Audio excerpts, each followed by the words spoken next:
ਪਹਿਲੀ ਗੱਲ ਤਾਂ ਸਾਡੇ ਪੰਜਾਬ 'ਤੇ ਬਹੁਤ ਵੱਡਾ ਮਾੜਾ ਸਮਾਂ ਚੱਲ ਰਿਹਾ, ਕਿਉਂਕਿ ਸਿੰਗਰ ਗਾਣੇ ਗਾ ਰਹੇ ਆ, ਨੌਜਵਾਨ ਦੇਖ ਕੇ ਬਾਲ ਕਟਾ ਰਿਹਾ। ਕੋਈ ਉਹਨਾਂ ਨੂੰ ਮੋਟਿਵ ਕਰਨ ਵਾਲੀ ਚੀਜ਼ ਵੀ ਹੋਣੀ ਚਾਹੀਦੀ। ਅੱਜ ਕੱਲ੍ਹ ਕੀ ਹੋ ਗਿਆ, ਫੋਨ ਆ ਗਏ, ਕਿਤਾਬਾਂ ਭੁੱਲ ਗਏ। ਕਿਸੇ ਨੂੰ ਆਪਣਾ ਲਾ ਲਓ ਸੋਚ 2 ਜਾਂ 10 ਜਾਂ 50% ਹੋਣਗੇ ਜਿਹਨਾਂ ਨੂੰ ਮਾੜਾ ਮੋਟਾ ਇਤਿਹਾਸ ਪਤਾ ਹੈ, ਨਹੀਂ ਕਿਸੇ ਨੂੰ ਨਹੀਂ ਪਤਾ। ਜਿਹਨੇ ਆਪਣਾ ਇਤਿਹਾਸ ਨਹੀਂ ਪੜ੍ਹਿਆ ਜਾਂ ਫਿਰ ਦਸਤਾਰ ਜਿਹਦਾ ਬਹੁਤ ਦੂਰ ਦੀ ਗੱਲ, ਉਹ ਤਾਂ ਨਸ਼ੇ ਵੱਲ ਜਾਊਗਾ। ਇਤਿਹਾਸ ਮੇਨ ਹੁੰਦਾ ਜੀ। ਜੇ ਕਹਿੰਦੇ ਆਪਣੇ ਬੂਟੇ ਦੀ ਜੜ੍ਹ ਕੱਚੀ ਹੈ ਨਾ, ਤਾਂ ਬੂਟਾ ਵੀ ਕੱਚਾ ਹੀ, ਉਹ ਪੱਕਾ ਨਹੀਂ ਕਹਿ ਸਕਦੇ ਨੂੰ। ਜੇ ਆਪਾਂ ਇਤਿਹਾਸ ਤੋਂ ਬੇਮੁਖ ਹੋ ਗਏ ਨਾ, ਆਪਾਂ ਕਿਤੇ ਖੜੇ ਨਹੀਂ ਸਕਦੇ, ਨਾ ਸਾਡਾ ਸਟੈਂਡ ਹੈ ਜਾਂ ਸਾਡੇ ਨੂੰ ਨੌਲੇਜ ਹੈ ਨਾ, ਆਪਾਂ ਕਿਤੇ ਵੀ ਖੜ ਕੇ ਕੁਝ ਵੀ ਕਹਿ ਸਕਦੇ। ਇੰਨੀ ਮਹਿੰਗੇ ਮਹਿੰਗੇ ਟਰੈਕਟਰ ਸ਼ਿੰਗਾਰ ਲੈਣੇ। ਮੈਂ ਕਹਿੰਦਾ ਜੇ ਕੱਲ੍ਹ ਨੂੰ ਇਹਨਾਂ 'ਤੇ ਕੋਈ ਹਮਲਾ ਹੀ ਕਰ ਦੇਵੇ, ਜਿੰਨਾ ਆਪਾਂ ਟਰੈਕਟਰ 'ਤੇ ਲਾਉਂਦੇ ਨਾ ਪੈਸਾ, ਉਹਨਾਂ ਸ਼ਾਸਤਰ ਪਾ ਲੈਣ ਗਲੇ 'ਚ, ਤਾਂ ਵਧੀਆ ਗੱਲ ਨਹੀਂ ਜੀ। ਸਿੱਖ ਇਤਿਹਾਸ ਕੀ ਹੈ? ਆਪਾਂ ਅਨੰਦਪੁਰ ਸਾਹਿਬ ਖੜੇ, ਇਹਦਾ ਇਤਿਹਾਸ ਕੀ ਹੈ? ਇਹਨੂੰ ਨਹੀਂ ਪਤਾ ਹੋਣਾ ਵੀ ਇਹਦਾ ਇਤਿਹਾਸ ਕੀ ਹੈ ਤੇ ਕੀ ਹੋਇਆ ਕੀ ਨਹੀਂ ਹੋਇਆ। ਇਹਦੀ ਆਹ ਛੋਟੇ ਛੋਟੇ ਕੈਂਪ ਲਾਉਣ ਦਾ ਸਾਡਾ ਮੁੱਦਾ ਇਹੀ ਹੈ ਵੀ ਇਹਨਾਂ ਨੂੰ ਨੱਥ ਪਾਈ ਜਾਵੇ। ਉਹ ਇੱਥੇ 1000 ਨਹੀਂ ਤਾਂ ਕਮ ਸੇ ਕਮ 20 ਬੱਚੇ ਸਾਨੂੰ ਦੇਖ ਕੇ ਚੇਂਜ ਹੋ ਕੇ ਪੱਕੇ ਹੋ ਕੇ ਜਾਂਦੇ। TV 84 ਦੇ ਨਾਲ ਜੁੜੇ ਹੋ, ਮੈਂ ਰਜਿੰਦਰ ਸਿੰਘ ਸਭਰਾਜ। ਜੇ ਗੱਲ ਕੀਤੀ ਜਾਵੇ ਤਾਂ ਦੁਨੀਆ ਦੀ ਸਭ ਤੋਂ ਪਾਕ ਤੇ ਮੁਕੱਦਸ ਧਰਤੀ ਹੈ ਖਾਲਸੇ ਦੀ ਜਨਮ ਭੂਮੀ ਸ੍ਰੀ ਅਨੰਦਪੁਰ ਸਾਹਿਬ। ਅਤੇ ਇਹਨਾਂ ਹੀ ਦਿਨਾਂ ਦੇ ਵਿੱਚ ਹੋਲੇ ਮਹੱਲੇ ਦੇ ਦਿਨਾਂ ਨੂੰ ਮੁੱਖ ਰੱਖਦਿਆਂ ਹੋਇਆਂ ਖਾਲਸਾ ਪੰਥ ਦੇ ਵੱਲੋਂ, ਨਾਨਕ ਨਾਮ ਲੇਵਾ ਸਿੱਖ ਸੰਗਤਾਂ ਦੇ ਵੱਲੋਂ ਵੱਡੇ ਤੇ ਨਵੇਕਲੇ ਉਪਰਾਲੇ ਸਿੱਖ ਸੰਗਤ ਵਾਸਤੇ, ਨਿਊ ਜਨਰੇਸ਼ਨ ਨੌਜਵਾਨਾਂ ਵਾਸਤੇ ਕੀਤੇ ਜਾ ਰਹੇ ਨੇ।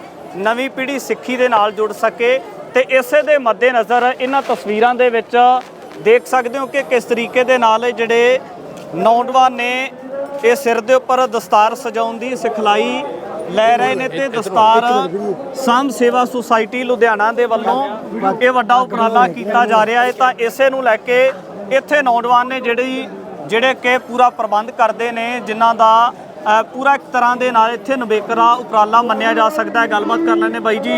ਵਾਹਿਗੁਰੂ ਜੀ ਕਾ ਖਾਲਸਾ, ਵਾਹਿਗੁਰੂ ਜੀ ਕਾ ਖਾਲਸਾ, ਵਾਹਿਗੁਰੂ ਜੀ ਫਤਿਹ ਜੀ। ਕੀ ਨਾਮ ਹੈ ਜੀ ਤੁਹਾਡਾ? ਮੇਰਾ ਸੁਖਵਿੰਦਰ ਸਿੰਘ ਨਾਮ ਹੈ ਜੀ। ਬਾਈ ਜੀ ਕਦੋਂ ਤੋਂ ਉਪਰਾਲਾ ਸ਼ੁਰੂ ਕੀਤਾ ਹੋਇਆ ਤੁਸੀਂ? ਇਹ ਮੈਨੂੰ ਹੋ ਗਏ ਜੀ ਇਸ ਲਾਈਨ 'ਚ 9-10 ਸਾਲ ਹੋ ਗਏ ਜੀ ਉਪਰਾਲਾ ਕਰਦੇ ਜੀ। ਹਾਂਜੀ। ਮਨ ਦੇ ਵਿੱਚ ਵਿਚਾਰ ਕਿਵੇਂ ਬਣਦਾ ਕਿ ਨਵੇਕਲਾ ਉਪਰਾਲਾ ਖਾਲਸੇ ਦੀ ਧਰਤੀ ਦੇ ਉੱਪਰ ਕਰਨ ਦੀ ਲੋੜ ਹੈ?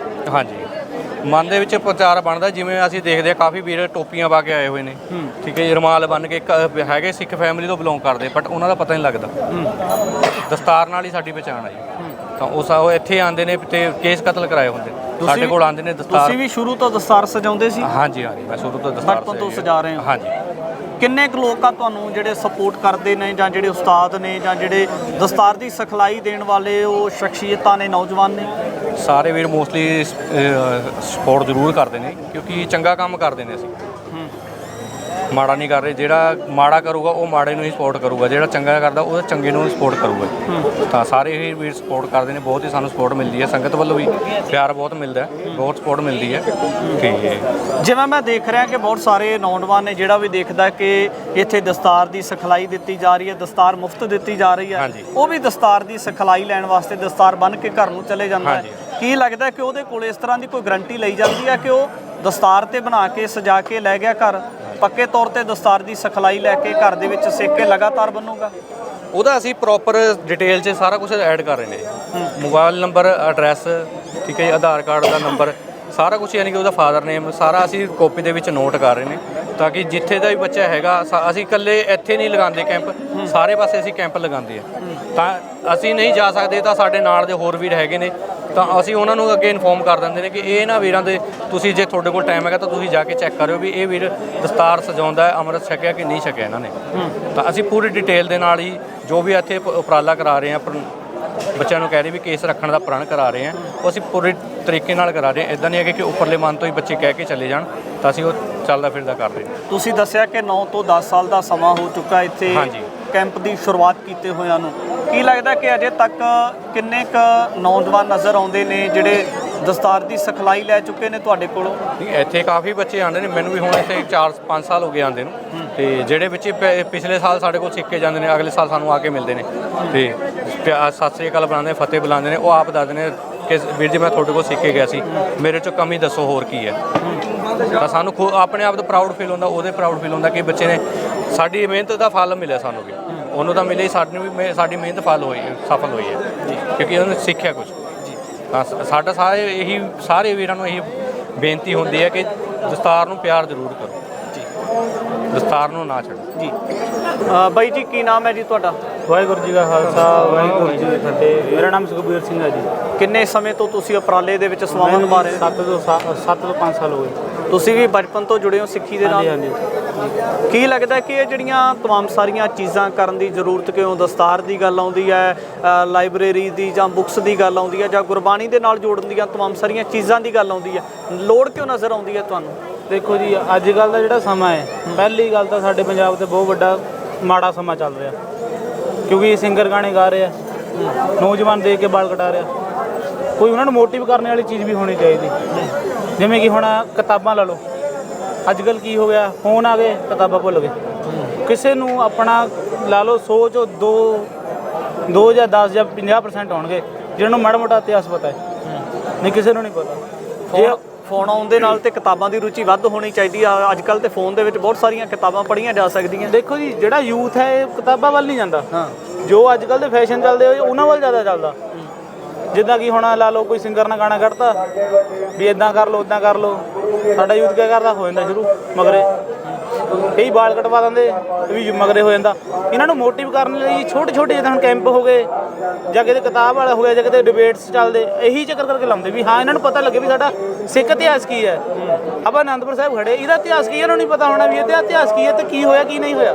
ਪੰਜਾਬ ਦੇ ਵਿੱਚ ਨਸ਼ਿਆਂ ਦਾ ਜ਼ਿਕਰ ਮਿਲਦਾ, ਲੱਗਦਾ ਨਹੀਂ ਕਿ ਦਸਤਾਰ ਦੇ ਨਾਲੋਂ ਟੁੱਟਣ ਕਰਕੇ ਜਿਹੜਾ ਨਸ਼ੇ ਦਾ ਜਿਹੜਾ ਪਸਾਰਾ ਹੈ ਉਹਦਾ ਵਿੱਚ ਵਾਧਾ ਹੋਇਆ। ਜਿਹਨੇ ਆਪਣਾ ਇਤਿਹਾਸ ਨਹੀਂ ਪੜ੍ਹਿਆ ਜਾਂ ਫਿਰ ਦਸਤਾਰ ਦੀ ਬਹੁਤ ਦੂਰ ਦੀ ਗੱਲ, ਉਹ ਤਾਂ ਨਸ਼ੇ ਵੱਲ ਹੀ ਜਾਊਗਾ। ਇਤਿਹਾਸ ਮੇਨ ਹੁੰਦਾ ਜੀ। ਜੇ ਕਹਿੰਦੇ ਆਪਣੇ ਬੂਟੇ ਦੀ ਜੜ ਕੱਚੀ ਹੈ ਨਾ, ਤਾਂ ਬੂਟਾ ਵੀ ਕੱਚਾ ਹੀ, ਉਹ ਪੱਕਾ ਨਹੀਂ ਕਹਿ ਸਕਦੇ ਉਹਨੂੰ। ਆਪਣੀ ਜੜ ਪੱਕੀ ਹੈ ਨਾ, ਫਿਰ ਬੂਟਾ ਨਹੀਂ ਕਰਦਾ ਹੁੰਦਾ। ਜਿੰਨੇ ਮਰਜ਼ੀ ਤੂਫਾਨ ਆ ਜਾਵੇ, ਨਸ਼ੇ ਦਾ ਜਾਵੇ ਜਾਂ ਗੈਂਗਸਟਰ ਵਾਰ ਦਾ ਜਾਵੇ, ਤਾਂ ਖੜੇ ਹੁੰਦੇ ਪੰਜਾਬੀ। ਹੁਣ ਤੁਸੀਂ ਦੇਖੋ, ਕਿੰਨੀ ਵਾਰ ਆਪਾਂ ਗਏ ਦਿੱਲੀ, ਸੰਘਰਸ਼ ਕੀਤਾ, ਕਿੰਨੇ ਆਪਣੇ ਪੰਜਾਬੀ ਗਏ ਸ਼ਹੀਦੀ ਭਾਈ। ਜੇ ਸਾਡੀ ਜੜ ਪੱਕੀ ਤਾਂ ਹੀ ਗਏ, ਜੇ ਕੱਚੀ ਜੜ ਹੁੰਦੀ ਤਾਂ ਰਹਿ ਜਾਣਾ ਤਾਂ ਹੀ ਪਿੱਛੇ, ਸਾਡਾ ਉੱਥੇ ਹੀ ਕੰਮ ਹੋ ਜਾਣਾ ਤਾਂ ਵੀ ਹਾਂ ਕੁਝ ਨਹੀਂ ਹੈ। ਜੇ ਆਪਣੀ ਜੜ ਪੱਕੀ ਹੈ ਨਾ ਜੀ, ਤਾਂ ਸਭ ਕੁਝ ਕਰ ਸਕਦੇ। ਇਹਦੇ ਨਾਲ ਜੁੜ ਕੇ ਹੋਰ ਕਿਹੜੀਆਂ ਚੀਜ਼ਾਂ ਦੀ ਲੋੜ ਨਜ਼ਰ ਆਉਂਦੀ ਕਿ ਪਹਿਲ ਦੇ ਆਧਾਰ ਤੇ ਉਹਨਾਂ ਚੀਜ਼ਾਂ ਨੂੰ ਵੀ ਕਰਨ ਦੀ ਜ਼ਰੂਰਤ ਹੈ? ਪਹਿਲਾਂ ਤਾਂ ਜੀ ਦੇਖੋ, ਆਪਾਂ ਇਤਿਹਾਸ ਨੂੰ ਪੜ੍ਹਨਾ ਚਾਹੀਦਾ ਬੱਚਿਆਂ ਨੂੰ। ਜੇ ਆਪਾਂ ਇਤਿਹਾਸ ਤੋਂ ਬੇਮੁਖ ਹੋ ਗਏ ਨਾ, ਆਪਾਂ ਕਿਤੇ ਖੜੇ ਨਹੀਂ ਸਕਦੇ, ਨਾ ਸਾਡਾ ਸਟੈਂਡ ਹੈ। ਜਾਂ ਸਾਡੇ ਨੂੰ ਨੌਲੇਜ ਹੈ ਨਾ, ਆਪਾਂ ਕਿਤੇ ਵੀ ਖੜ ਕੇ ਕੁਝ ਵੀ ਕਹਿ ਸਕਦੇ। ਕਹਿੰਦੇ ਜੇ ਇੱਕ ਕੀੜੀ ਨਾ ਤੁਰਨ ਲੱਗ ਜੇ ਤਾਂ ਹਜ਼ਾਰਾਂ ਕੀੜੀਆਂ ਮਗਰ ਲਾ ਲੈਂਦੀ। ਉਹ ਕੋਈ ਵੀ ਚੀਜ਼ ਚੱਕਣੀ ਹੋਵੇ ਨਾ, ਆਪ ਤੇ 10 ਗੁਣਾ weight ਵੀ ਚੱਕ ਸਕਦੇ। ਤੁਸੀਂ ਇੱਥੇ ਇਤਿਹਾਸ ਦੀ ਗੱਲ ਕੀਤੀ, ਇੱਥੇ ਤੇ ਬਹੁਤ ਸਾਰੇ ਇਸ ਤਰ੍ਹਾਂ ਦੇ ਨੌਜਵਾਨ ਵੀ ਟਰੈਕਟਰ ਟਰਾਲੀਆਂ ਸ਼ਿੰਗਾਰ ਕੇ ਲੈ ਕੇ ਆਉਂਦੇ ਆ। ਹਜ਼ਾਰਾਂ ਦੇ ਹਿਸਾਬ ਦੇ ਨਾਲ ਤੇਲ ਫੂਕਿਆ ਜਾਂਦਾ ਹੈ, ਪਰ ਉਹਨਾਂ ਨੌਜਵਾਨਾਂ ਦੇ ਵੱਲੋਂ ਲੰਗਰ ਤੋਂ ਇਲਾਵਾ ਤੇ ਦੁਕਾਨਾਂ ਦੇ ਉੱਪਰ ਗੇੜੀਆਂ ਤੋਂ ਇਲਾਵਾ ਨਾ ਤੇ ਗੁਰੂ ਘਰ ਦੇ ਵਿੱਚ ਮੱਥਾ ਟੇਕਿਆ ਜਾਂਦਾ ਤੇ ਨਾ ਦੀਵਾਨ ਹਾਲ ਦੇ ਵਿੱਚ ਬੈਠ ਕੇ ਕਿਸੇ ਵਿਚਾਰਵਾਨ ਦੇ ਵਿਚਾਰ ਸੁਣੇ ਜਾਂਦੇ ਆ। ਦੇਖੋ ਜੀ, ਜਿਹੜੇ ਹੁਣ ਕਹਿੰਦੇ ਨਾ ਤੁਸੀਂ ਜ਼ਿਕਰ ਬਹੁਤ ਵਧੀਆ ਕੀਤਾ ਵੀ ਟਰੈਕਟਰ ਟਰਾਲੀਆਂ ਲੈ ਕੇ ਆਉਂਦੇ, ਇਹਨਾਂ ਦਾ ਕੰਮ ਕੁਝ ਨਹੀਂ ਹੁੰਦਾ ਜੀ। ਇੰਨੀ ਮਹਿੰਗੇ ਟਰੈਕਟਰ ਸ਼ਿੰਗਾਰ ਲੈਣੇ। ਮੈਂ ਕਹਿੰਦਾ ਜੇ ਕੱਲ੍ਹ ਨੂੰ ਇਹਨਾਂ 'ਤੇ ਕੋਈ ਹਮਲਾ ਹੀ ਕਰ ਦੇਵੇ, ਜਿੰਨਾ ਆਪਾਂ ਟਰੈਕਟਰ ਤੇ ਲਾਉਂਦੇ ਨਾ ਪੈਸਾ, ਉਹਨਾਂ ਸ਼ਸਤਰ ਪਾ ਲੈਣ ਗਲੇ 'ਚ, ਤਾਂ ਵਧੀਆ ਗੱਲ ਨਹੀਂ ਜੀ। ਹੁਣ ਆਪਾਂ ਟਰੈਕਟਰ ਲਿਆਂਦੇ ਤਾਂ ਟਰਾਲੀ ਖੜਾਉਂਦੇ, ਟਰੈਕਟਰ ਚੱਕ ਕੇ ਕਦੇ ਕਿਤੇ ਗੇੜੀਆਂ ਮਾਰ ਦਿੰਦੇ, ਕਦੇ ਕਿਤੇ। ਆ ਪਿਛਲੇ ਸਾਲ ਦੀ ਗੱਲ ਹੈ, ਇੱਕ ਨਿਹੰਗ ਸਿੰਘ ਮਾਰਤੇ ਨਹੀਂ, ਆਪਣਾ ਸ਼ਹੀਦ ਕੀਤਾ ਜੀ। ਹੁਣ ਐਤਕੀ ਕੋਈ ਹੁੱਲੜਬਾਜੀ ਨਹੀਂ ਹੈ, ਕਿਉਂਕਿ ਪਤਾ ਵੀ ਨਿਹੰਗ ਸਿੰਘਾਂ ਨੇ ਅੱਗੇ ਕਹਿਣਾ ਹੈ ਵੀ ਹਾਂ ਵੀ ਰੋਕਣਾ ਹੈ। ਐਤਕੀ ਦਾ ਹੋਲਾ ਮਹੱਲਾ ਸਭ ਤੋਂ ਮੈਂ ਮੰਨਦਾ ਵੀ ਜਿਹੜਾ ਹੁਣ ਕੁਝ ਕੁ ਸਮੇਂ ਤੋਂ ਚੱਲਦਾ ਹੈ ਨਾ, ਐਤਕੀ ਬੈਸਟ ਹੈ ਹੋਲਾ ਮਹੱਲਾ। ਇੰਨੀ ਹੁੱਲੜਬਾਜੀ ਨਹੀਂ ਹੈ।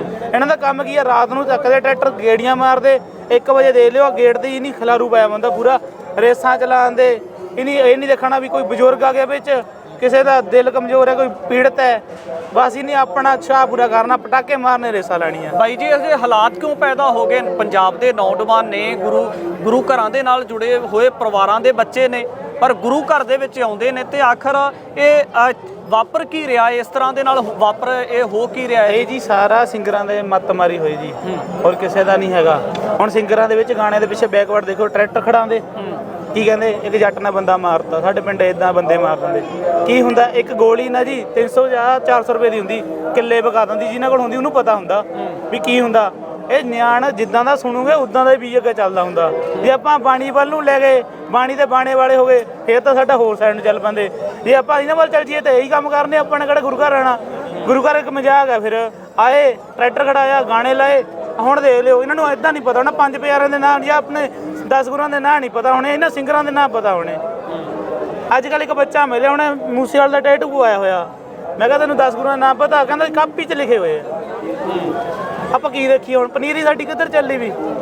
ਬਿਲਕੁਲ ਇਹਦੀ ਆਹ ਛੋਟੇ ਛੋਟੇ ਕੈਂਪ ਲਾਉਣ ਦਾ ਸਾਡਾ ਮੁੱਦਾ ਇਹੀ ਹੈ ਵੀ ਇਹਨਾਂ ਨੂੰ ਨੱਥ ਪਾਈ ਜਾਵੇ। ਉਹ ਇੱਥੇ 1000 ਨਹੀਂ ਤਾਂ ਕਮ ਸੇ ਕਮ 20 ਬੱਚੇ ਤਾਂ ਸਾਨੂੰ ਦੇਖ ਕੇ ਚੇਂਜ ਹੋ ਕੇ ਪੱਕੇ ਹੋ ਕੇ ਜਾਂਦੇ। ਮੈਸੇਜ ਕੀ ਹੈ ਤੁਹਾਡੇ ਵੱਲੋਂ? ਸਾਡੇ ਵੱਲੋਂ ਇਹ ਮੈਸੇਜ ਹੈ ਜੀ, ਆਪਣੇ ਇਤਿਹਾਸ ਵੱਲ ਨੂੰ ਮਾੜਾ ਜ਼ਿਕਰ ਕਰੋ। ਸਾਡੇ ਜਿਹੜੇ ਗੁਰੂਆਂ ਨੇ ਬਹੁਤ ਕੁਰਬਾਨੀਆਂ ਦਿੱਤੀਆਂ ਹੋਈਆਂ। ਇਹ ਐਦੀ ਨਹੀਂ ਮਿਲਿਆ ਹੋਇਆ, ਨਾ ਬਾਣਾ ਇੱਦਾਂ ਮਿਲਦਾ, ਨਾ ਸਾਡਾ ਇਤਿਹਾਸ ਇੱਦਾਂ ਮਿਲਦਾ। ਇਹ ਜੀ ਕਮਾਣਾ ਪੈਂਦਾ। ਸਾਡੇ ਗੁਰੂਆਂ ਨੇ ਮਿਹਨਤ ਕੀਤੀ ਹੋਈ ਹੈ ਤਾਂ ਸਾਡਾ ਨਾਮ ਹੈ। ਜੇ ਉਹਨੀ ਮਿਹਨਤ ਨਾ ਕੀਤੀ ਹੁੰਦੀ ਸਾਡਾ ਨਾਂ ਨਹੀਂ ਬਣਦਾ, ਨਾ ਸਾਡਾ ਵਜੂਦ ਰਹਿੰਦਾ ਇੱਥੇ। ਫਿਰ ਜਾਂਦੇ ਜਿਹੜੇ ਕਰ ਲੈਂਦੇ, ਜਿਹੜੇ ਖਲਾਰਾ ਪਾਣਾ ਫਿਰ ਉਸ ਟਾਈਮ ਪਾ ਲੈਂਦੇ। ਬਿਲਕੁਲ। ਪ੍ਰੋਫੈਸਰ ਪੂਰਨ ਸਿੰਘ ਕਹਿੰਦੇ ਨੇ ਪੰਜਾਬ ਜਿਉਂਦਾ ਗੁਰਾਂ ਦੇ ਨਾਂ ਤੇ, ਪਰ ਗੁਰਾਂ ਦੇ ਨਾਮ ਦੇ ਉੱਪਰ ਵਸਣ ਵਾਲੇ ਪੰਜਾਬ ਦੇ ਸਾਹਮਣੇ तमाम ਚੁਣੌਤੀਆਂ ਦੇ ਵਿੱਚੋਂ ਇਹ ਵੀ ਇੱਕ ਨਵੀਂ ਪੀੜ੍ਹੀ ਨੂੰ ਲੈ ਕੇ ਵੱਡੀ ਚੁਣੌਤੀ ਦਰਪੇਸ਼ ਨਜ਼ਰ ਆਉਂਦੀ ਹੈ। ਪਰ ਭਵਿੱਖ ਦੇ ਵਿੱਚ ਕਿਹੜੀ ਅਜਿਹੀ ਨੀਤੀ ਅਪਣਾਉਣੀ ਚਾਹੀਦੀ ਹੈ ਕਿ ਅਸੀਂ ਆਪਣੀ ਦਸਤਾਰ ਦੇ ਨਾਲ ਨਾਲ ਆਪਣੇ ਕਿਰਦਾਰ ਨੂੰ ਵੀ ਬਰਕਰਾਰ ਰੱਖ ਸਕੀਏ। ਭਵਿੱਖ ਦੇ ਵਿੱਚ ਵੀ ਯਤਨਸ਼ੀਲ ਰਹਾਂਗੇ ਕਿ ਸਮਾਜਿਕ ਸੁਚੱਜੇ ਤੇ ਨਵੇਕਲੇ ਉਪਰਾਲੇ ਤੁਹਾਡੇ ਦਰਮਿਆਨ ਲੈ ਕੇ ਹਾਜ਼ਰ ਹੁੰਦੇ ਰਹੀਏ। ਧੰਨਵਾਦ।